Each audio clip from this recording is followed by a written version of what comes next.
வணக்கம் குட்டீஸ். இன்று நாம் புதிதாக என்ன கற்றுக்கொள்ளப் போகிறோம் தெரியுமா?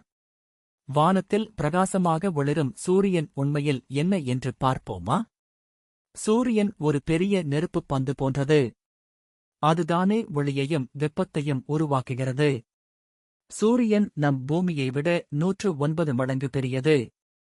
இது நம் சூரிய குடும்பத்தின் மையத்தில் இருக்கிறது. சூரியன் ஒரு நட்சத்திரம். ஆம், நீங்கள் இரவில் பார்க்கும் சின்ன சின்ன நட்சத்திரங்களைப் போலவே சூரியனும் ஒரு நட்சத்திரம்தான். நட்சத்திரங்கள் என்றால் என்ன தெரியுமா? அவை பிரகாசமாக ஒளிரும் வாயுக்களால் ஆன பெரிய பொருள்கள். சூரியன் தனது ஒளியால் பூமிக்கு வெளிச்சத்தையும் வெப்பத்தையும் தருகிறது. சூரிய ஒளி இல்லை என்றால் நம் பூமி இருண்டு மிகவும் குளிராக இருக்கும். தாவரங்கள் வளராது, நாம் உயிர் வாழ முடியாது. சூரியன் தரும் ஒளி நம் வாழ்க்கைக்கு மிகவும் அவசியம். சூரியன் போன்ற பல நட்சத்திரங்கள் விண்வெளியில் இருக்கின்றன. ஆனால் சூரியன் நமக்கு மிக அருகில் இருப்பதால் பெரியதாகவும் பிரகாசமாகவும் தெரிகிறது. விளையாடிக் கொண்டே தமிழில் கற்றுக்கொள்வோம்.